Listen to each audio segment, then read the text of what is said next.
And we are live with another edition of the All Gas No Break Sports Show. I am one of your co-hosts, Nicholas Pavona, joined alongside by Andrew Johnson. Andrew, Week 13 officially in the books. Rivalry Week is now over, and we now head to Conference Championship Week, the biggest week of the entire season. 4 teams are trying to punch their ticket into the college football playoff. There's about 7 teams that could make their case to getting into that college football playoff. It should be a wild time this upcoming weekend. I'm looking forward to the championships going on. Like you said, Rivalry Week was very entertaining. There are a couple games that were, I believe, unfortunately phoned in due to a couple coaching changes, which we will go into in a little bit. Whew. But yeah. Overall, survive in advance for a lot of these teams. Well, for this past weekend, that was definitely the case for a bunch of them. A lot of them saved their chances of making the college football playoff.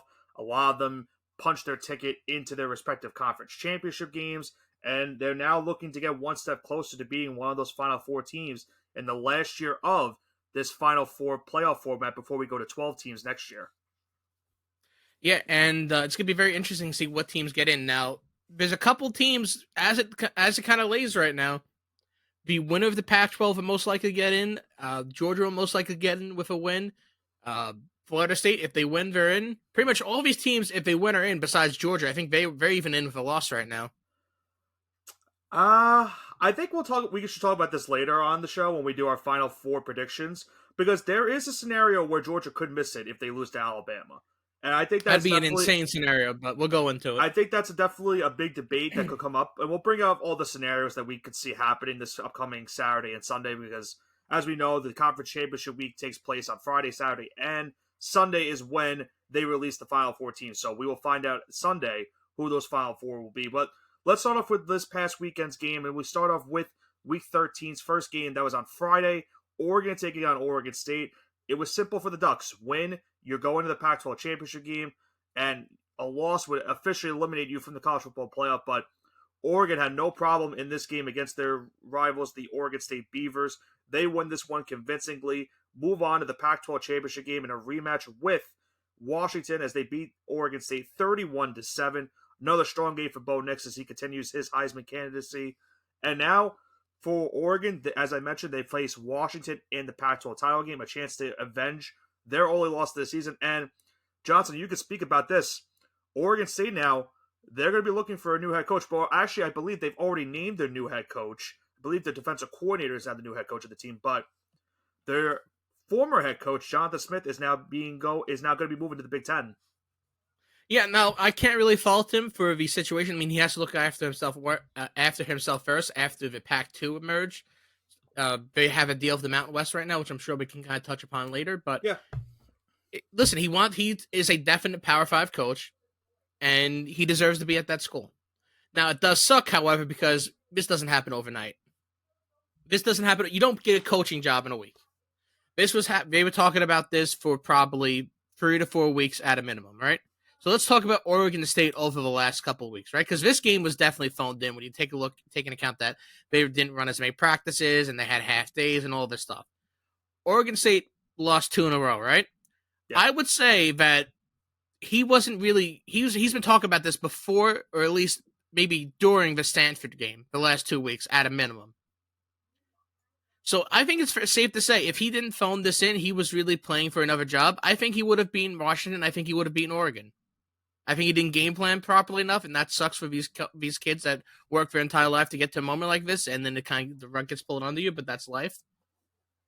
So I can't fault him for leaving, but at the other hand, it kind of sucks that this is the way he went out, because that's how he's going to be known at Oregon State now. Yeah, I mean, they had a really good chance against Washington to win that game, considering the fact they only lost by 2 points. And now, their last encounter with Oregon, because Oregon's going to the Big Ten, so we don't know what the future is between this rivalry, between those two teams. But as you mentioned, it looks like Oregon State and Washington State are going to be playing a Mountain West type of schedule. I don't think they've officially been announced to be moving to the Mountain West just yet, but you would tend to think that maybe they are going to be 2 of the favorites to win the Mountain West in the near future for that conference, if they are to join that.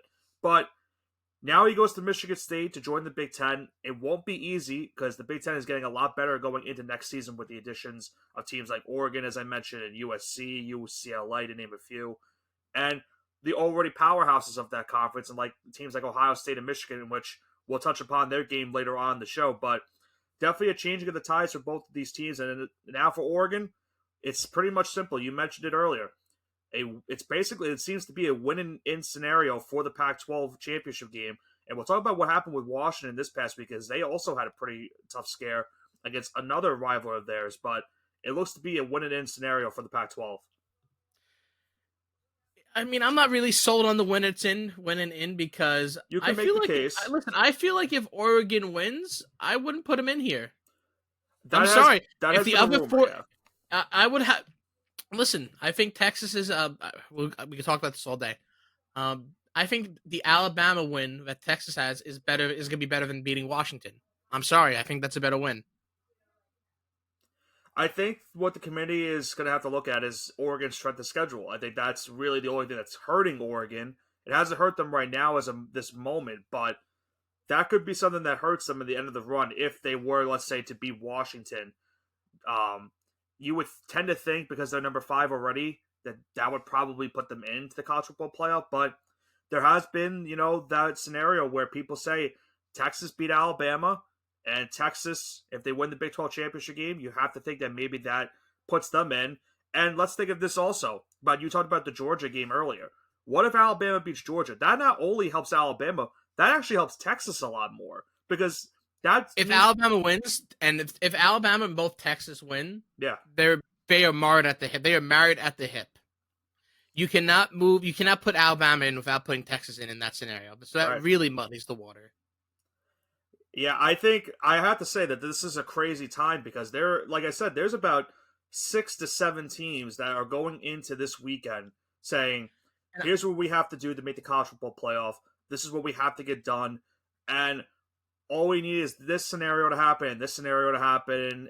There's so many scenarios going into the weekend, which is really what makes all this so fun for people like us that are getting to talk about this going in to this upcoming Friday, Saturday, and then ultimately Sunday to find out who the final 4 teams are. Yeah, and I do have a couple statements on Texas and Alabama later on, but that'll be during their respective times during the show. But let's talk about the next show. The next team, Washington, surviving Washington State in the Apple Cup, probably the last Apple Cup for the foreseeable future. Right.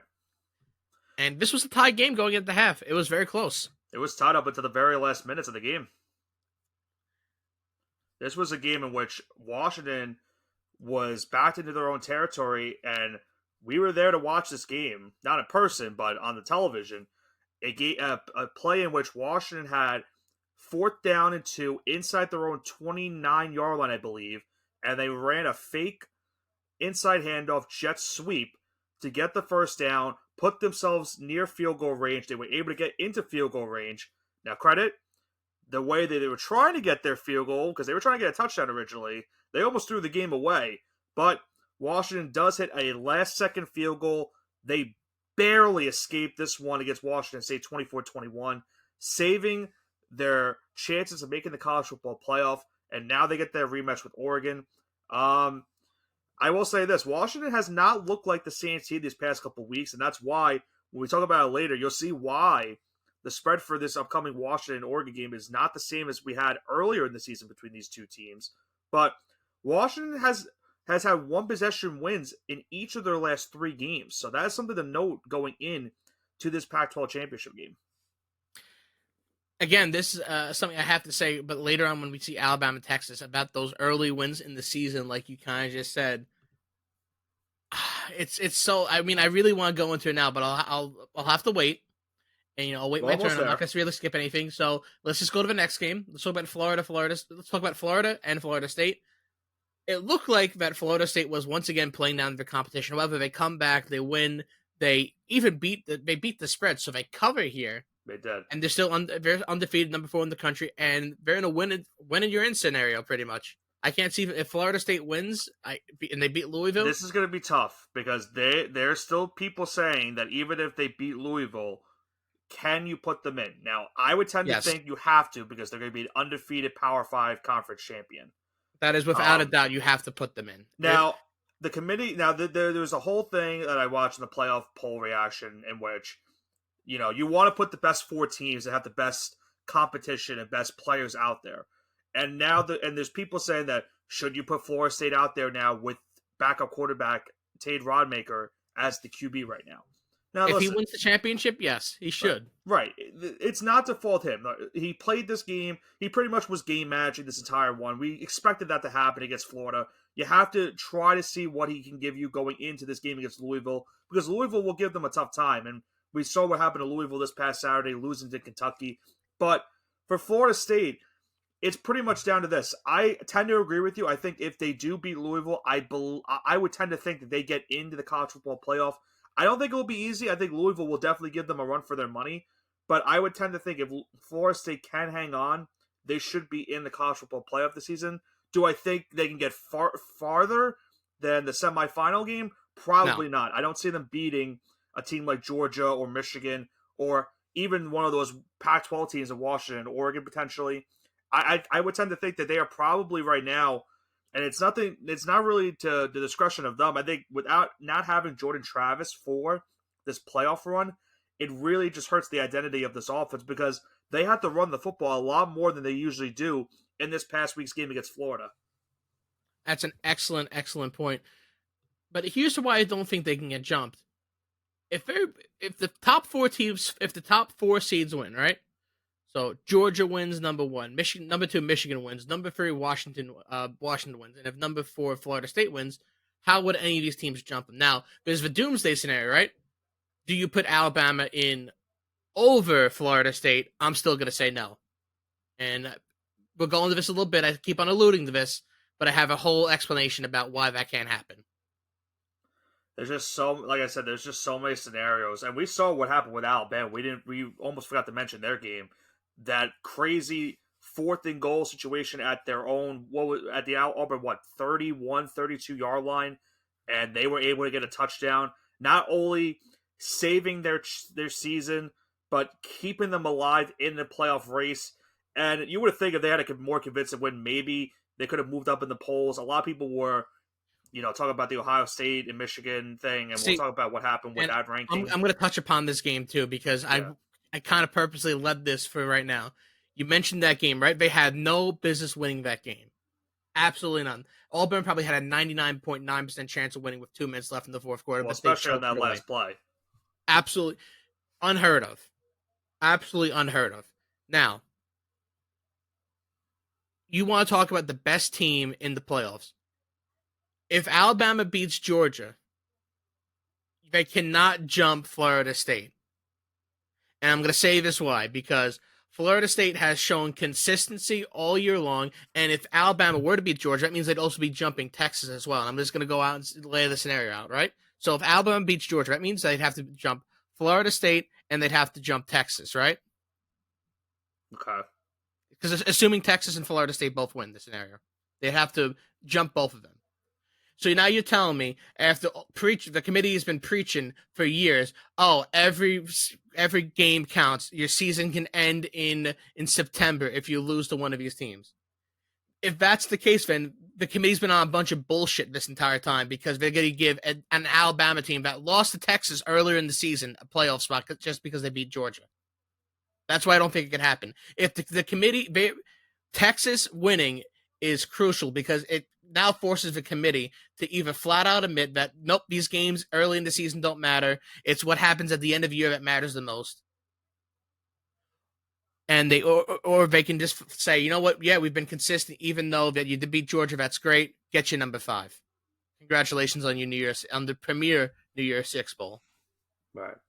That's to me why it can't. That's why it can't happen. Either the committee has to come out and say, "Yep, we've been lying the last decade or so. Sucks to be you guys. Oh well, we're gonna do whatever we want." And I think they will do that. To be honest with you, the committee doesn't really care. I have a bad feeling. It's run by a bunch of out of touch. I was gonna say out of touch old men, but that'd be there's men and women on this committee, but it's people that is completely out of touch with reality, that probably think the best metrics to rank teams are points per game. So, if the committee's going to end up doing this, I think you just have to throw it all out and just get a whole brand new committee at this point. Well, you have to restructure it. That's kind of a reason why they're moving to 12 teams next season, just so that there's really a And I scenario like it now like because this. miss out in this way, or you hope they don't miss out. But it's just going to lead to stuff like, oh, it's ambiguous. This team should have gotten the 8th seed, but we put them at 4 because we're the committee and we can do whatever we want.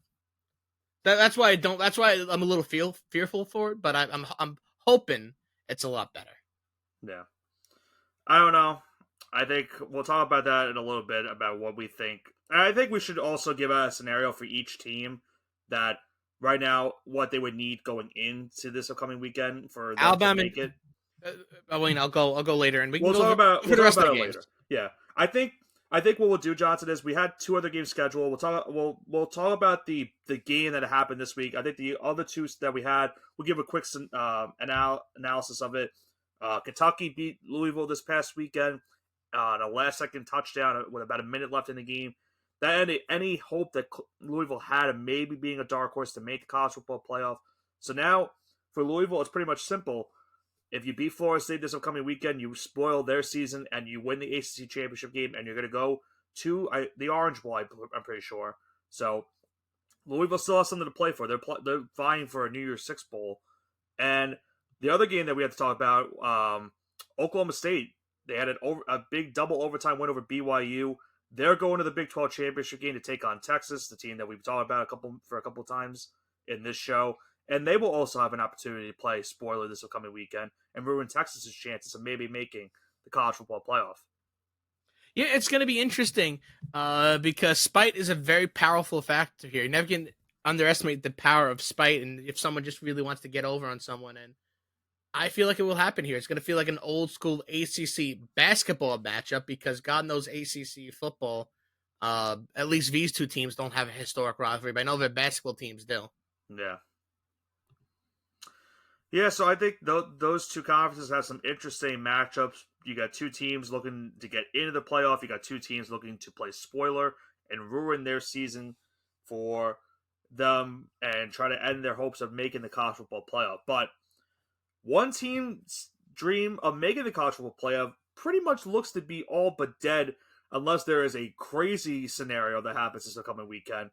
And that's Ohio State, Johnson, as they fell to Michigan. Nope.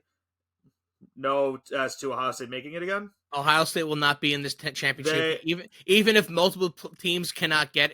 If all teams suddenly die, Ohio State will not make it. There's maybe like a I don't even know, like 0. maybe like a point. 0.0. Yeah, 0.01, something like that. I'll give a scenario into which maybe I could see Ohio State getting in, but I don't say it's possible anymore. Right, we'll get into that. But Michigan, they win a big time, get another big win over Ohio State. It's the 3rd straight year they have beaten Ohio State. They will now go to the Big Ten championship game to take on the Iowa Hawkeyes. And fun stat about this for a Michigan fan, first time they beat Ohio State since in 3 years in a row from 1995 to 1997. And in 97, they did go to win that national championship that season. So the 3rd year was their national championship year. Can they do it again this year? Still up for debate. But the Wolverines got a huge win. They now go to number 2 in the country as of this past playoff poll. And now Ohio State, they dropped down to 6, and they would need a crazy scenario to even get some consideration to make the playoff. Can we talk about Ryan Day now? Can we finally talk about him? How he's the most overrated, overhyped coach that Ohio State has ever produced? You go 7-0 for Urban Meyer, you go to Ryan Day, he can't get a win against Michigan. Can we talk about it? Ugh. He couldn't buy a win against Michigan. Michigan's interim head coach, has a bigger win than he does. Yeah, that was a great win for Michigan. They proved a lot of people wrong because a lot of people were saying that because no Harbaugh was on the sideline, that Ohio State probably could win this game. And to Michigan's credit, they did what pretty much they did last season. They were able to run the football efficiently. That last drive of the game pretty much sealed it up for them. Michigan had the ball with about 8 minutes left in the 4th quarter. They drained about 7 minutes on that last drive to get a field goal to put them up 6, and their defense forced a late interception to seal the win over the Buckeyes. And as I mentioned for Ohio State, it would take a lot for them to make the college football playoff now at this rate. Michigan is pretty much simple: win and you're in, and you're going to the college football playoff once again, and you're looking to make up for what happened last season after that tough defeat to TCU. Now, I still want to harp on Michigan here because you want to talk about. Listen, I know the whole sign stealing stuff. We get it, but you knew Michigan's game plan coming in this game. You knew it was going to be ground and pound. That was going to be it. They're not going to throw the ball. And that's what happened. And I will say, to credit to J.J. McCarthy, he made some big-time throws in this game. So Michigan did throw the football a little bit more. Yeah, I'm not saying he's incapable of doing it, but you knew the game plan. Like, it was going to be ground and pound. No Jim Harbaugh. Got to keep it on the ground, like 75 to 78% of the possession. So, pretty much every single play or every upper play they're running the ball. And Ohio State couldn't stop it. So, no Harbaugh. You know their playbook. Can't get a win. I think you got to fire Ryan Day. It would be interesting to see because as someone who likes to see Ohio State suffer, I hope he gets a lifetime extension there. Oh, I have some breaking news that I'll break it a little bit. Also, Johnson, a big-time quarterback's entering the transfer portal. Okay, so that'd be interesting. I'll break that news in just a little bit, but yeah, I think this is tough time because what does Ohio State do with Ryan Day? I don't see them firing him just yet because I don't know who realistically could replace him. You could go get Urban Meyer and bring him back, but how ethical really would that be if they were to do that? I don't know. I mean, we could talk about another head coach that's going somewhere now. Talk about him. Same scenario, kind of. Yeah, if you want to bring it up, go ahead. Well, are we gonna go into the head coaches right now? Or are we gonna finish this up first? We can go into the head coaches if you want, but we can finish if you want to finish it up quickly. We can. Let's just go into it. Bobby Petrino returned to Arkansas as their offensive coordinator. You want to talk about scandalous and ethical complaints about ethics? Look no further than Bobby Petrino. What does this mean for Arkansas? Are they throwing in the towel? They said they were back a couple of years ago. They're struggling as of the last couple of years. Is this them just waving the white flag saying we're going to do anything we can do? You need some publicity, right? I think. What do they say about publicity? It's not bad. There's no such thing as bad publicity. Right. So, good. Listen, as long as he doesn't show up on with a neck brace and some bandages and scars from a motorcycle accident, I think he's fine.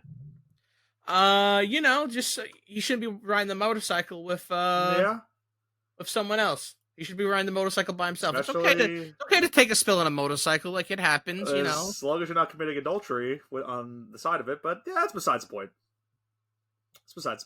He was the offensive coordinator at Texas A&M under Jimbo Fisher, who we'll talk about Texas A&M in just a little bit, but maybe he could provide a spark that Arkansas is looking for offensively because you mentioned it. They have had some rough years the past couple of years. They haven't looked like the same team since Bobby Petrino was the head coach of them. This is why it's going to be so interesting because I don't know what's going to happen with all these head coaches. It's going to be really a sight to see.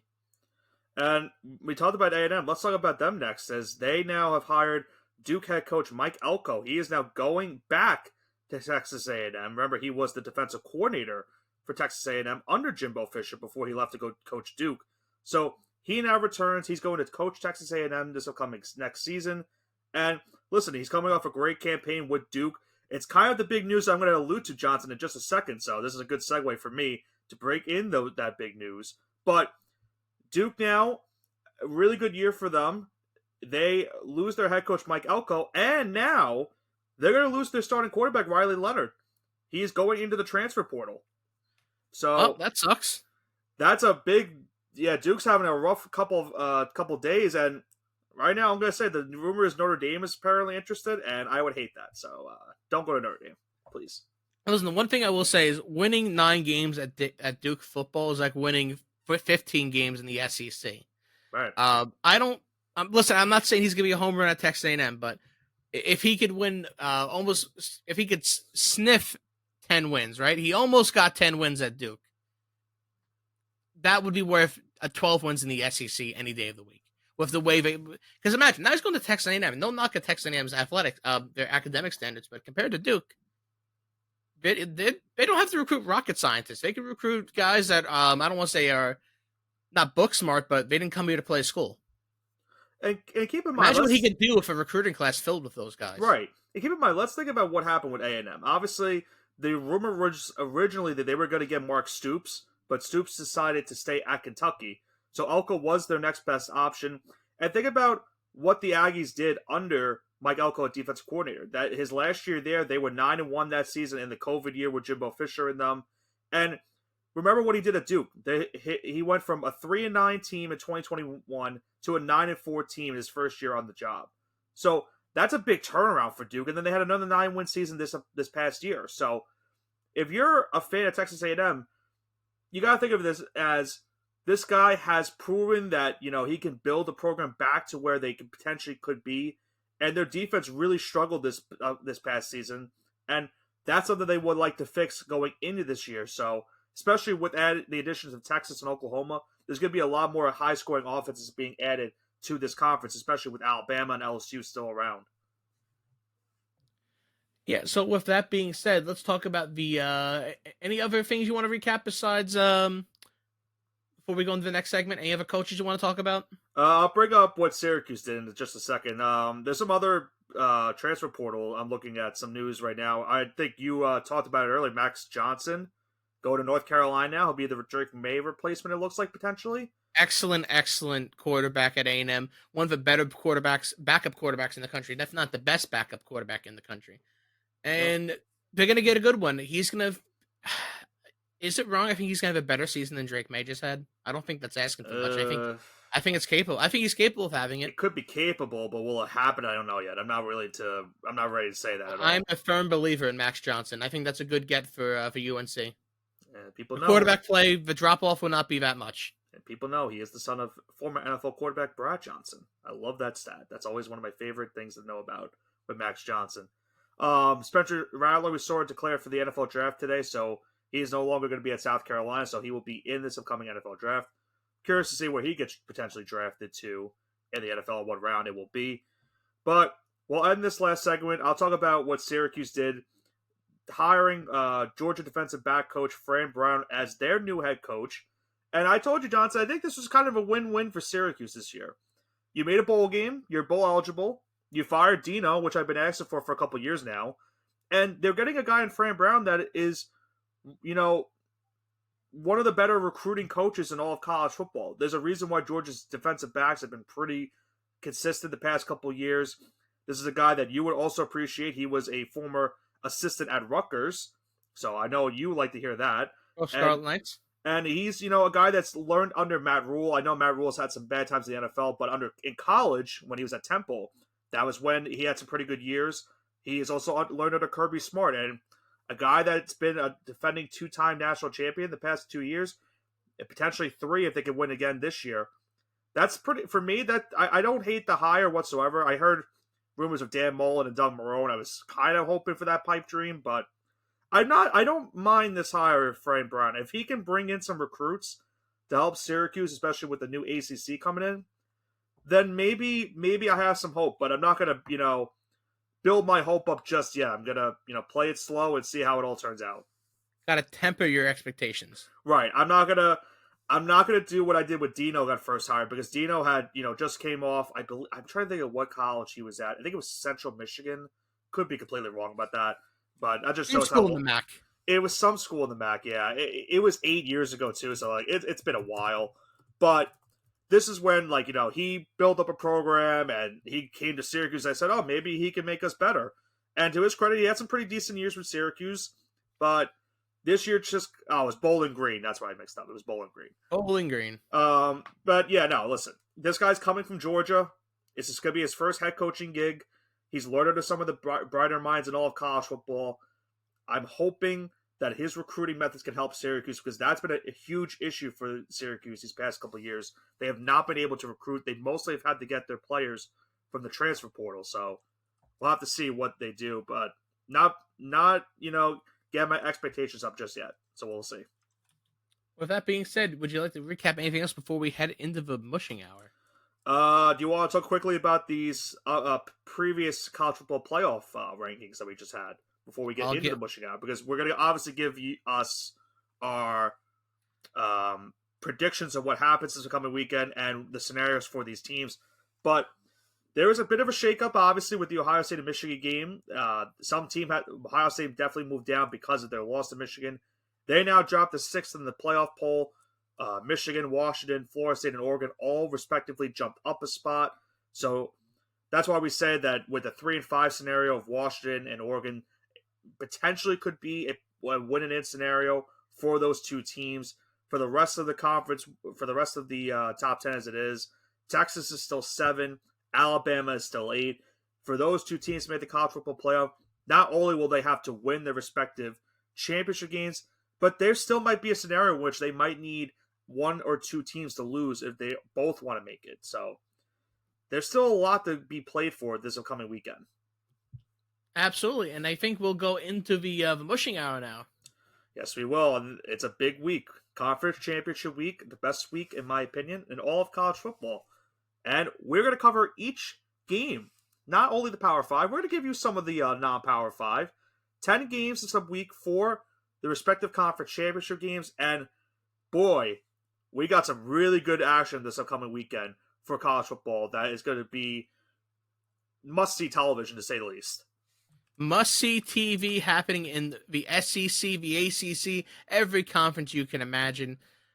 Is there any game you're looking forward to the most? That's got to be the SEC championship game. Is it? Because this is what are we gonna call it? Because think about this. This is practically a national championship type of game. We saw this happen a couple years ago for the national championship, and Ohio State and Michigan was kind of our first non-official playoff game that we had. This kind of feels like a playoff type of game between those two teams, and even Washington and Oregon pretty much feels like a playoff game as well. Yeah, no, absolutely, and I think we'll get right into it. So, with the first game, we have New Mexico State on the road for Conference USA, taking on the number 24 Liberty Flames. Liberty -11 at favorites at home, over under slate at 56.5. Give me Liberty -11. They should be way higher in the polls. They are sleeping on this team. Let's go Flames. I have loved what Liberty has done, even with losing Hugh Freeze last season to go into Auburn. They've done a pretty good job this year. They're ranked 24th in the playoff poll. I agree with you. I think they win this one convincingly. Liberty -11. There's the first mush of the day. All right. Sorry, Liberty. Next game we have here is number 5 Oregon versus number 3 Washington, being held in beautiful Las Vegas, Nevada for the Pac-12 championship. Can I get a prop bet of one of these players to get arrested before the game starts? Yikes. Listen, nothing against them, but like it's Vegas, things happen. It's no one's. I'm not saying anything bad's gonna happen to him. Like, listen, like it's Vegas. These things happen. I'm not gonna fault them. I know what you're getting at. Listen, I'm maybe not arrested, but they stay out too late. Like, one of these teams is not gonna be at 100%, and that's just the nature of the beast, having things in Las Vegas. We're gonna see the same thing with the NBA play-in tournament in a couple weeks too. Shout out to the Knicks. They made the play-in. Shout out to the Knicks. Only get slaughtered by the Bucks. Yeah, that could be fun for us. But anyway, we have number 5 Oregon minus 9.5 point favorites. A whole almost 2 scores, and slated over under 65.5. I think this is a little disrespectful to Washington. Give me 9.5 points plus for Washington. It's gonna be a game. I don't know what the outcome's gonna be, but it's definitely not gonna be 2 score. It's gonna be 1 score game. Now remember what happened when we first previewed their first matchup between these two teams. The spread going into that game was not this. It was a Washington -3.5. The way Washington has been the last couple of weeks, swing. Right. I think it's due to the fact of how Washington has looked their last couple of games. As I mentioned earlier, their last 3 have all been one-possession games, and they have snuck on to win each of those games.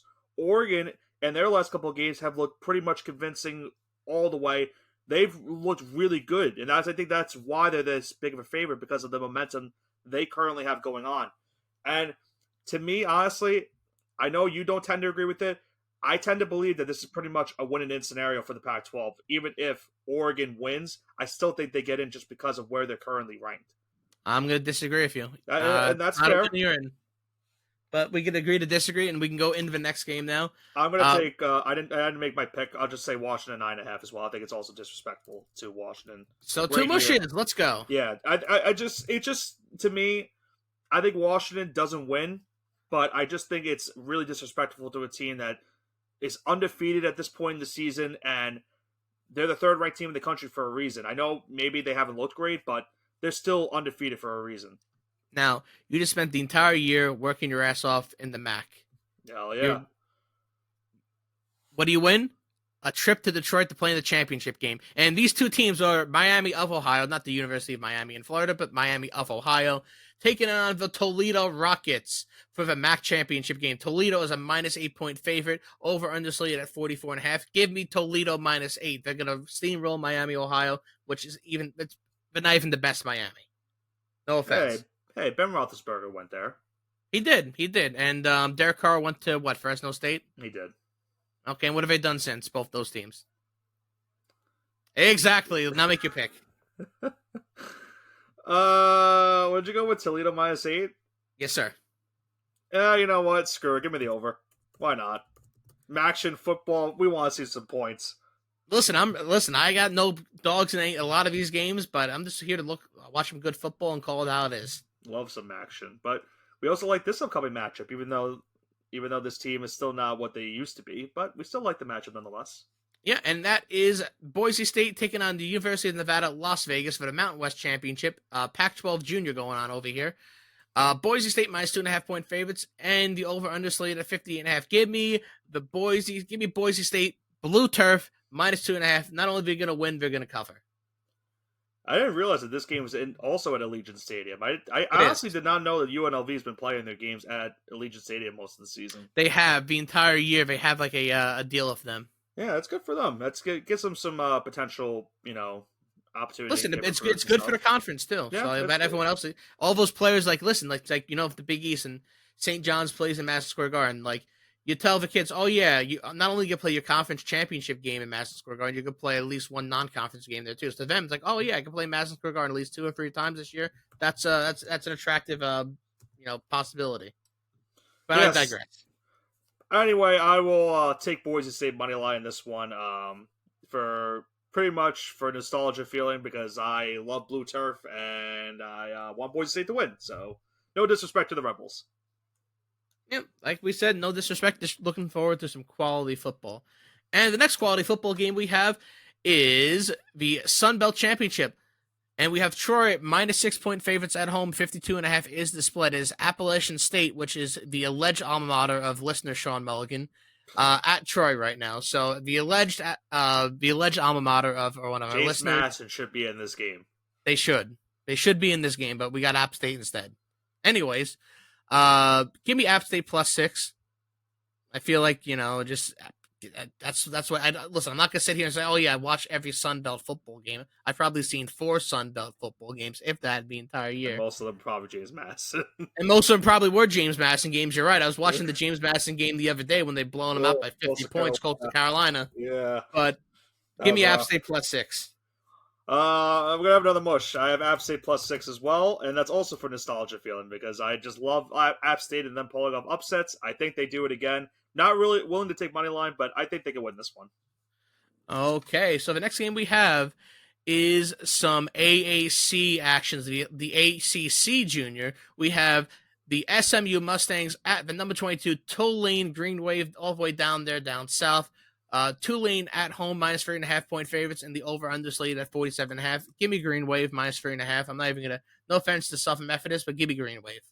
Now think about this for Tulane going into this playoff next year. They potentially could be one of those teams that sneak in as the final team to make it in the college football playoff, which is a kind of a wild scenario.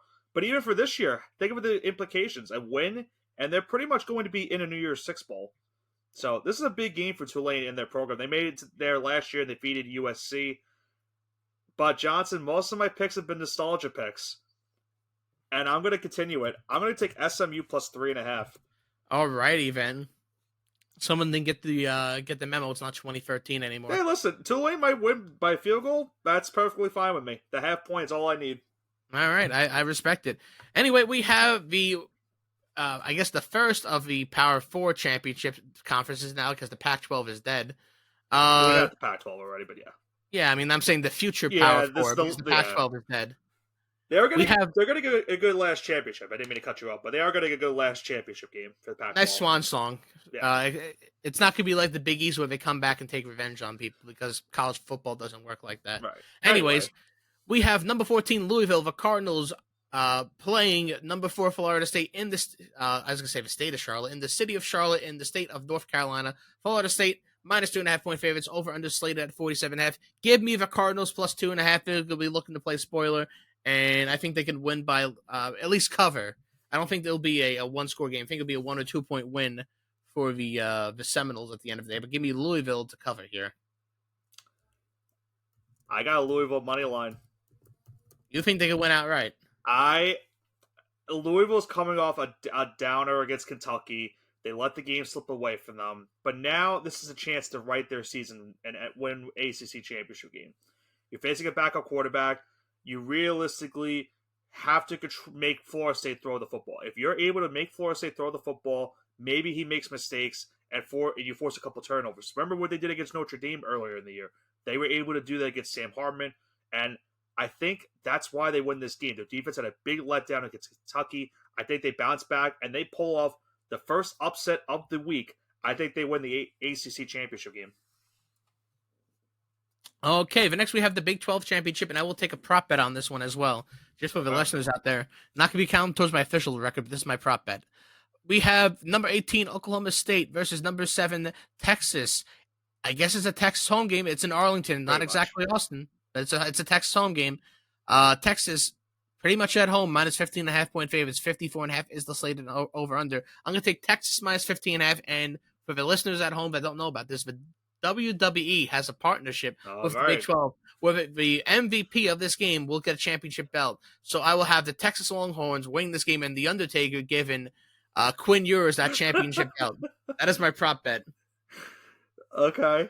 You know what? I don't hate that at all. But unfortunately for Texas listeners, they're going to want to cringe because I also have Texas minus 15.5. Oh, sorry, Texas. You're done too. Goodbye. They still can win, but I don't know. The cover might be in trouble. And we're definitely in trouble now. We have in beautiful Indianapolis, Indiana, number 16, Iowa, the best offense in the country, of course, taking on number 2, Michigan. That Iowa offense is a real slobber knocker, real powerhouse. It's so much of a powerhouse. The over-under for the half for Iowa to score is plus 0.5. The bookmakers don't even think they're going to score a point this first half. With that being said, the bookmakers are wrong. I'm sorry, but before I get to my pick, it's Michigan minus 21.5. And over-under slate at 35.5. Everyone else in the 40s and 50s, not this team. You're going to get 14 points on one side, and you're going to like it. But with that being said, give me Iowa plus 21.5 to lose a 10-3 game. Now, question for you, Johnson. I got a great prop bet for you. Iowa total punts in this game. Over, under. 7. I was going to put 12.5. I'm going to say 7. Because Michigan's going to hold the ball for a long time. I would hammer the over because I think even if they do hold the ball over, Iowa, I don't. No offense to them, they've had a good year. Well, I shouldn't say a good. They had a great year. They had a great year. It doesn't look like it on paper because they've played some ugly football, but they've won they've pretty much won of all those ugly games. That's what's so weird about them. Anyway, I will take Michigan minus 21.5. They are proven to be one of the best teams in all of college football, rivaling with Georgia. I think they win this one convincingly, and I honestly don't think Iowa scores more than 3 points in this game. Wow. Okay, that's yeah, that's concerning. Yeah, I don't. Listen, Iowa. It would be crazy if they could pull it off, but I don't see it. I just don't see it happening. All right, and that leaves us for the best game in this college football playoff. We have the SEC championship, the de facto national championship. We have the number 8 Alabama Crimson Tide going pretty much on the road to number 1 Georgia. They're playing in Atlanta. The Bulldogs pretty much at home. Georgia minus 5.5 point favorites, over underslated at 54.5. Give me Georgia to cover here. They've been an unstoppable monster for the last month, and they're not going to stop here. I'm not saying Alabama won't score, but they've scared me. They really scared me versus Auburn. Like I said, last week that was going to be a very close game, which they could have lost, and they almost proved me right. But give me Georgia to cover here. Give me Georgia and the points. So 5.5.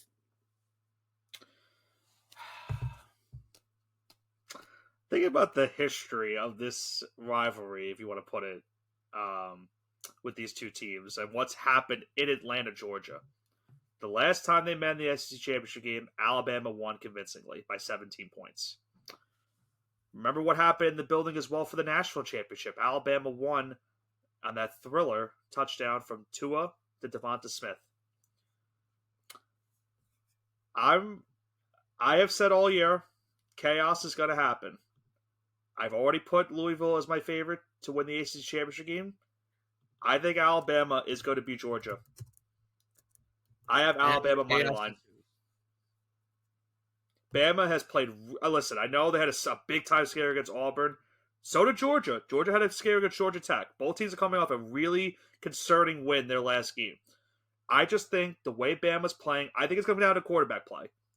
I've liked what I've seen from Jalen Milroe compared to Carson Beck these last couple of weeks.